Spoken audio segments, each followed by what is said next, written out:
Hi nerds, my name is Kaye and I like to read a lot, and welcome to another episode of Kaye Reads a Lot. This week we're going to talk about Here the Whole Time by Vitor Martins. Ooh, oh, I got it, there we go. Perfect. Again, another beautiful cover book. I love the illustrations and the colors that the illustrator used on here. It's really what drew my attention to this book as I was processing it at the library. And the reason why I wanted to read it ultimately. The cool thing about this book is that it was originally published in Brazil in 2017 and then re-released in America in 2020. So that's kind of why it's new to us, but it's not really a new book. It was actually published, like I said, in 2017, but June 5th specifically, 2017, and it's only 288 pages. So I finished this one pretty quickly. It took me like 5 days, but only because I dragged my feet a little bit. Probably could have only taken me like 2 or 3 if I really like pushed it. And yeah, it hasn't really won anything. It hasn't really been on any lists yet. We'll see if that changes. It is still kind of a brand new book. And yeah, I want to talk about it.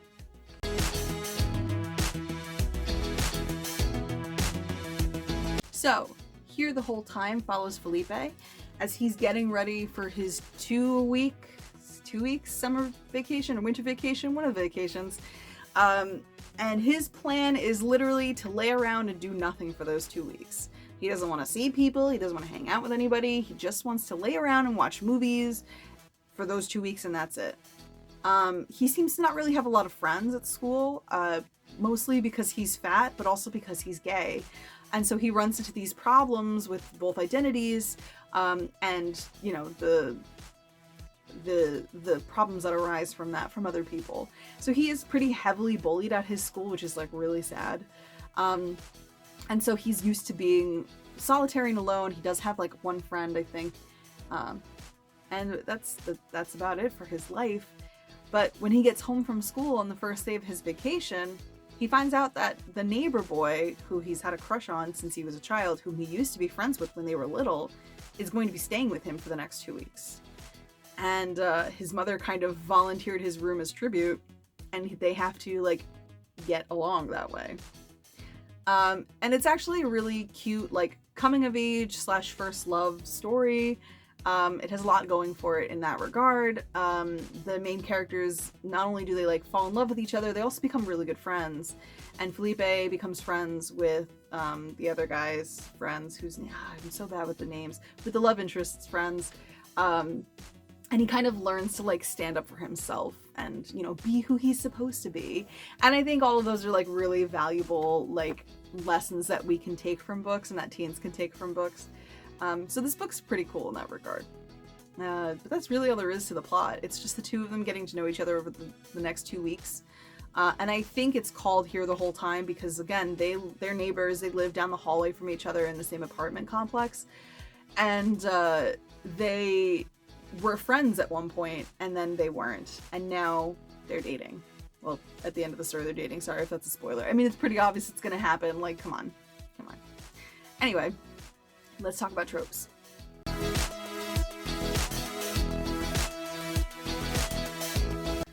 So as always, the Tropes is a list of tropes that I've taken from the internet, as well as other librarians, as well as like from fan fiction and friends. Hi Tessa. And it's a list of like 45 different things that I think apply to a lot of YA books. But I also like to use this as like a recommendation tool. So like if you like one of the tropes in this book, technically you'd like it in another book, and so that's how they connect to each other. So for this book, we have communication is key. Basically, the two characters don't talk about their feelings until they must. Especially Felipe. He is really good at bottling things up until he needs to talk about them. And in my opinion, I hate that. It makes for really good tension and really good drama in books, but it sucks in person. So that's that one. We also have Masquerade. The love interest is gay, but he's not out to anybody, so he's pretending to be straight. Felipe is out for the most part, especially to his mother, which I think is lovely, and I love his mother to death. She's a great person, but it is that pretending thing that the two of them do that applies to this trope of Masquerade. We also have Mr. Tall, Dark, and Perfect. The neighbor boy, again, whose name I can't remember, is like everything that a guy would want in a boyfriend, or even anything a girl would want in a boyfriend. He's like the perfect guy, except he's not.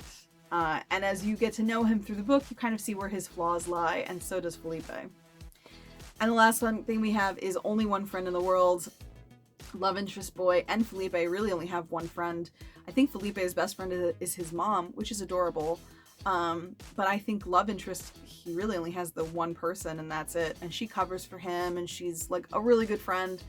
There's no drama that really threatens their friendship, their relationship, but there is drama from Felipe that threatens like a lot of that interpersonal stuff.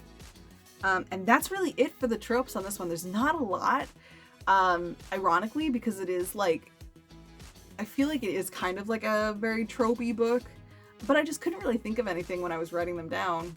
So if you guys think of something I didn't cover, please let me know. If you have a trope in mind that I've never talked about, chances are I have it on my list and I just haven't found a book that applies to it yet. And if you think that I'm wrong about one of these tropes, sure, you can tell me. It's not going to change the video, but it would probably change my mind a little bit.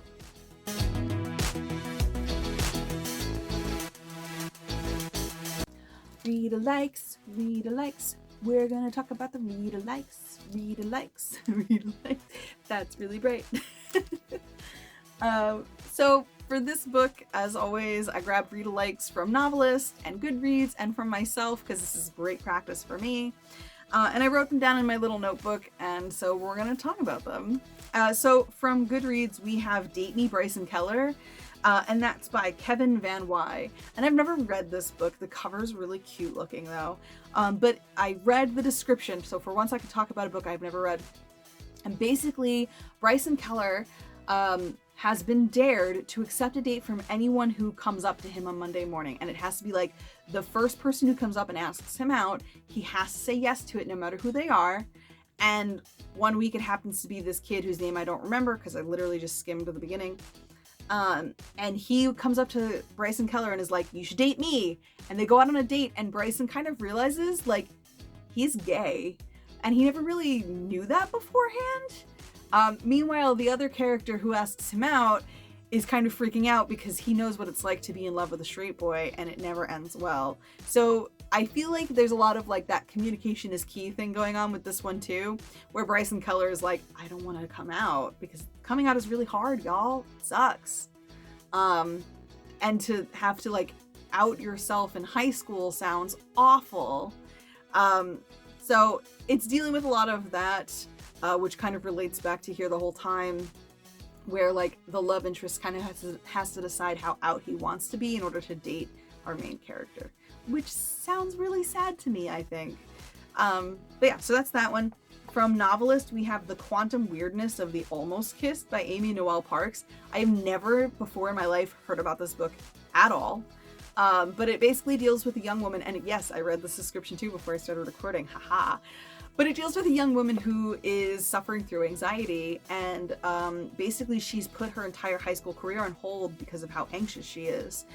And once she starts going to therapy and getting well again, she decides that she wants to like start dating and kissing and like being a normal teenager, whatever that means.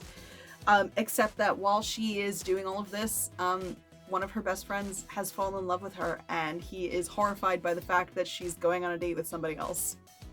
So I think these kind of relate in terms of like Felipe is definitely stunted because he's so afraid of being in love with somebody, but also like showing his body to that person, which I totally understand. I too am very chubby, and it's hard to trust other people with who you are. And I think that's what these two books definitely talk about. However, I do think Novelist kind of missed the mark on this one. It is really hard, I think, to recommend like books that have come out a while ago, I think.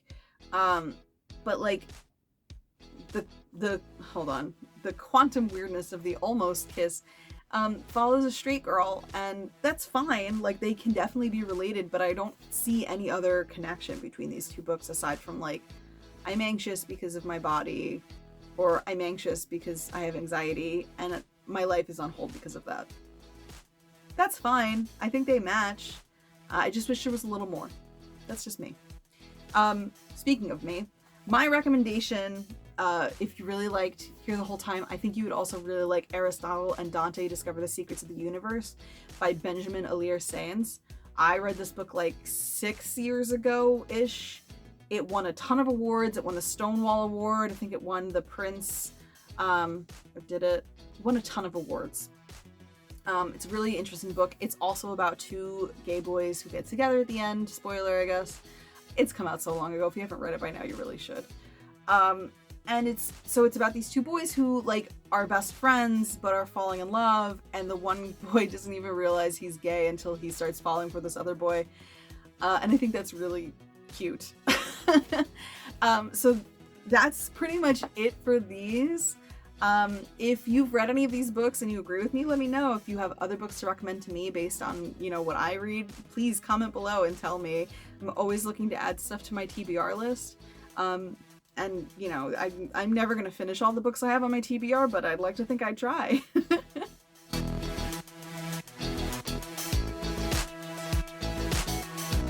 So my review for this book, real simple. I'm giving it a 7 out of 10. And mostly it's because there are a lot of references in this book to things that are really old in my head. The author talks a lot about stuff from like 2005, but the book takes place in 2017. And I think a lot of teens are not into some of those things anymore. And that's fine that he put those references in there. But I think that that might only turn away some teenagers. As opposed to like, it would definitely get like me, a millennial, because it was like stuff that I was into in high school. So I was like, oh, cool. Like that makes perfect sense to me. But like, I feel like some authors fall into this trap where they use a lot of modern references for things, and it tends to date the book the older the book gets. So this book came out 4 years ago, and I feel like it's already kind of dated. Like it reads kind of like a book from 2010 and not a book from 2017. I think that's also the problem with the romance in this book. That the two main characters get together and it plays out exactly how you think it's going to. And that's fine. Like, it was very nice fluff to read, and it was very comforting to read. But that's the only reason why it deducted points from it. So yeah, this is short. This is a short video, kind of. That's all I really have to say about this book. Feel free to like and subscribe, I guess, if that's your thing. And there's my cat. That's it for now, and we'll see you all next week. So peace out, YA nerds.